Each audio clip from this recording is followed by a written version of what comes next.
मांस का सेवन शरीर के लिए एक खास रूप से पौष्टिक माना जाता है। क्या मांसाहार का हमारे मन पर बुरा असर पड़ता है? जानते हैं। मार्क हाइमेन सद्गुरु से पूछते हैं, हमारे श्रोताओं की ओर से एक सवाल आया है कि हमारे मन, मूड, भावात्मक दशा, मानसिक सेहत का हमारे भोजन से क्या संबंध होता है। बाइपोलर रोगों से लेकर डिप्रेशन आदि को उससे जोड़ा जा सका है। तो हमारे मन और शरीर के बीच क्या संबंध है? सद्गुरु कहते हैं, योगिक तंत्र में शरीर और मन को अलग अलग करके नहीं देखा जाता। आपका मस्तिष्क देह का ही हिस्सा है। आमतौर पर हम जिसे मन कहते हैं वो थोड़ी याददाश्त और बुद्धि है। बाकी शरीर और मस्तिष्क के बीच किसके पास ज्यादा समझ और किसके पास ज्यादा स्मृति है? अगर आप ध्यान से देखें तो आपके शरीर के पास लाखों साल पुरानी याददाश्त है। इसे अच्छी तरह याद है कि आपके पूर्वज क्या थे। मन ऐसी याददाश्त का दावा नहीं कर सकता। जब समझ की बात आती है तो डीएनए के एक छोटे अणु में घटने वाली घटना भी इतनी मुश्किल है कि आपका सारा दिमाग उसका पता नहीं लगा सकता। योगिक तंत्र में एक भौतिक शरीर होता है और एक मानसिक शरीर होता है। प्रज्ञा या कहे बुद्धि और याददाश्त हमारे पूरे शरीर में फैली है। लोगों को लगता है कि मस्तिष्क ही सब कुछ है क्योंकि यह विचार प्रक्रिया को संभालता है। मन और देह के इस अलगाव के कारण ही पश्चिम में बहुत से लोग जीवन में कभी ना कभी एंटी डिप्रेसेंट दवाएं लेते हैं। हम जैसा भोजन करते हैं उसका हमारे मन पर गहरा असर होता है। एक औसत अमेरिकी प्रति वर्ष 200 पाउंड मीट खा लेता है। अगर आप इस मात्रा को 50 पाउंड तक ला सके तो देखेंगे कि 75% लोगों को एंटी डिप्रेसेंट दवाओं की जरूरत ही नहीं पड़ेगी। अगर आप रेगिस्तान या जंगल में है तो मीट एक अच्छा भोजन का हो सकता है क्योंकि यह आपको ज्यादा देर तक जिंदा रख सकता है। अगर आप कहीं खो जाए तो मीट के सहारे समय बिता सकते हैं क्योंकि इसकी थोड़ी मात्रा में ज्यादा पोषण होता है। जबकि आपके पास दूसरे विकल्प मौजूद है तो इसे रोजमर्रा के खाने में शामिल नहीं करना चाहिए। इसे आप कई तरह से देख सकते हैं। जानवरों को अपने मरने से कुछ पल पहले अपनी मौत का एहसास हो जाता है। आप इसे कितनी भी चतुराई या वैज्ञानिक तरीके से क्यों न करें, जो भी जानवर किसी तरह का भाव रखता है उसे पता लग जाएगा कि वह मरने जा रहा है। मान ले कि अगर आपको कहीं से पता चले कि आज आप सबको मार दिया जाएगा, कल्पना कीजिए कि आपके भीतर कैसा संघर्ष और रासायनिक प्रतिक्रिया पैदा होगी। जानवर भी कुछ समय तक ही सही इसी मनोदशा में रहता है। जब आप उसे मारते हैं तो उसके मांस में वे नकारात्मक एसिड भी मिल जाते हैं। जब आप उसे खाते हैं तो उससे आपके भीतर अनावश्यक मानसिक उतार चढ़ाव पैदा होते हैं। अगर आप एंटी डिप्रेसेंट दवा खाने वाले रोगियों को लगातार शाकाहारी भोजन पर रखें तो 3 माह में ही उन्हें दवाओं की जरूरत नहीं रहेगी। हमने ईशा योग केंद्र में आने वाले बहुत से लोगों के अंदर यह बदलाव देखा है। मानसिक रोगियों में से अधिकतर ने खुद इस रोग को बुलावा दिया है। उन्हें शारीरिक तौर पर कोई परेशानी नहीं है। अगर हमने अपने सामाजिक ढांचे को इस तरह न बुना होता तो इतने लोग मानसिक तौर पर बीमार नहीं होते। हमें बाजारी ताकतों को अपने जीवन की गुणवत्ता को तय नहीं करने देना चाहिए। व्यापार और वाणिज्य मानवता की सेवा के लिए है। इस समय हम पूरी दुनिया में आर्थिक इंजन को ऐसे तैयार कर रखा है जो मानो इंसान व्यापार और वाणिज्य की सेवा करने के लिए बना हो। आपने वर्ल्ड इकोनॉमिक फोरम का नाम लिया। जब मैं कुछ साल पहले वहां गया था, हर कोई उभरते बाजार के तौर पर भारत, चीन और ऐसे ही देशों का नाम ले रहा था। मैंने कहा, कृपया लोगों को बाजार मत कहिए। अगर आप उन्हें इंसानों की तरह देखेंगे तो हो सकता है कि आपके मन में उनके लिए बेहतर उपाय आ सके। अगर आप उन्हें बाजार समझते हैं तो सब कुछ ही अलग होगा। यह कोई बाजार नहीं है, यह तो इंसान है। अगर आप लोगों को लोग, जीवन को जीवन के तौर पर नहीं देखते तो आप कभी परवाह नहीं करेंगे कि आप उन्हें क्या सौंप रहे हैं। आप उन्हें वही बेचना चाहेंगे जिससे आपको अधिकतम फायदा हो सके। मार्क हाइमन कहते हैं, जी यह सच है। कई साल पहले मैंने एक किताब लिखी थी, द अल्ट्रा माइंड सॉल्यूशन, जो बताती है कि शरीर मन को कैसे प्रभावित करता है।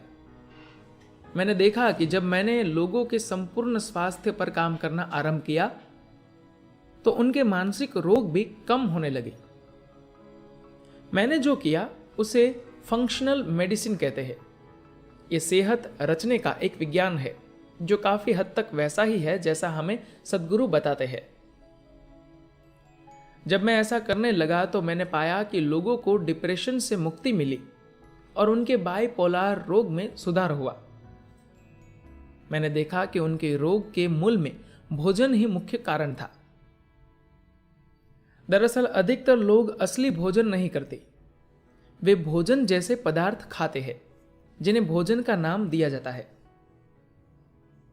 अगर हम सही तरह का भोजन करें, मांस की खपत घटा दें और पौधों पर आधारित भोजन करें तो हमारी अधिकतर लंबी बीमारियां, जिनमें मूड और न्यूरोलॉजी डिसऑर्डर जुड़े रोग भी शामिल है, यूं ही दूर हो जाएंगे। मैंने ऐसा बार बार देखा है। हालांकि मैं मानसिक रोग का इलाज नहीं कर रहा होता था, पर असर के तौर पर उनमें भी सुधार आने लगता। मुझे लगता है कि यह बड़ी शर्म की बात है कि हम इस देश में इस संबंध को नहीं समझते और यहां के डॉक्टर अब भी इस बात को चुनौती दे रहे हैं कि भोजन हमारा वजन बढ़ाने के अलावा भी हमारे मन और शरीर पर अपना असर करता है और इसे इलाज के तौर पर काम में लाया जा सकता है। लेकिन यह वास्तव में ताकतवर साधन है। हम जो भोजन करते हैं उसकी गुणवत्ता और भोजन करने का तरीका भी अपने आप में बहुत अहम है। मुझे लगता है कि जैसे यूएस में 70 के दशक में एंटी स्मोकिंग अभियान चलाया गया था, वैसे ही हमें भोजन के लिए भी प्रभावशाली अभियान चलाना होगा। 70 के दशक में आपको किसी भी सार्वजनिक जगह पर धुएं के बीच से अपना रास्ता बनाना होता था, पर फिर उन्होंने एक सक्रिय अभियान चलाया जो धुएं को वातावरण से हटाने में सफल हुआ। आज आप किसी रेस्टोरेंट में जा सकते हैं और वहां आपको सिगरेट का धुआं नहीं मिलेगा, फिर भी हमारे ड्रिंक में कार्बन डाइऑक्साइड है। एक समय में लोगों को सिगरेट पीने की सिर्फ जरूरत ही नहीं होती थी, यह फैशन भी माना जाता था। सामने वाले के चेहरे पर धुएं के बादल छोड़ना भी बुरा नहीं था। उस तरह के प्रभावशाली अभियान का ही नतीजा था कि एक ही पीढ़ी में हालात को पूरी तरह बदला जा सका। आज आप देख सकते हैं कि दूसरे देशों की तुलना में अमेरिका में तंबाकू का धुआं कम पाया जाता है। हमारे खाने और पीने के लिए ऐसे ही एक अभियान की जरूरत है। मार्क हाइमन पूछते हैं, जी हम सभी ऐसे चुनाव करते हुए अपने स्थानीय नेताओं से बात करें तो ऐसे बदलाव ला सकते हैं, पर फूड उद्योग ही हमारी समस्या है। ये $1 ट्रिलियन का उद्योग है जो बहुत सारी नीतियों को तय करता है। काफी हद तक भोजन से जुड़े गाइडलाइन और सिफारिश फूड उद्योग अपने पक्ष में तय करवा लेता है। हमें सही सूचना नहीं मिलती, हमें सच नहीं बताया जाता। दरअसल हमारी नीतियों में बदलाव नहीं आ रहा। सद्गुरु कहते हैं, दरअसल ये $4 ट्रिलियन का उद्योग है जिसमें $1 ट्रिलियन का भोजन उद्योग और $3 ट्रिलियन की दवाओं के उद्योग की हिस्सेदारी है। मार्क हाइमन ने कहा, ठीक कहा आपने, यह बहुत विशाल है।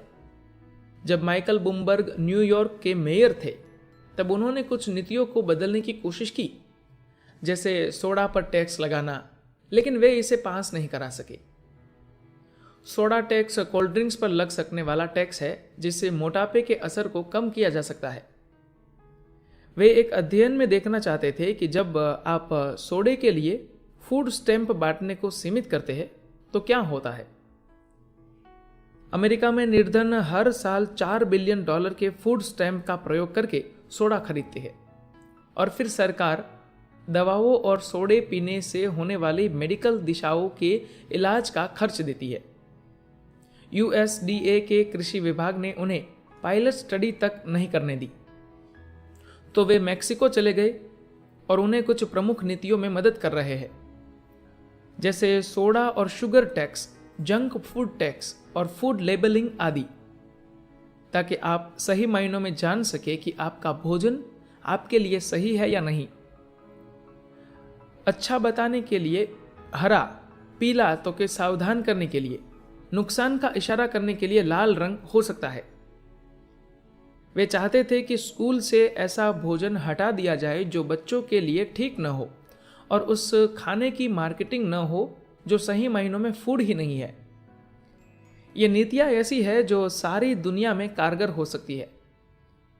अलग अलग जगह पर अलग तरह से काम हो सकता है, पर हम इस देश में फूड लॉबिंग, फूड उद्योग द्वारा निर्णय अपने पक्ष में करवाए जाना की वजह से ऐसे बदलाव नहीं कर पाते।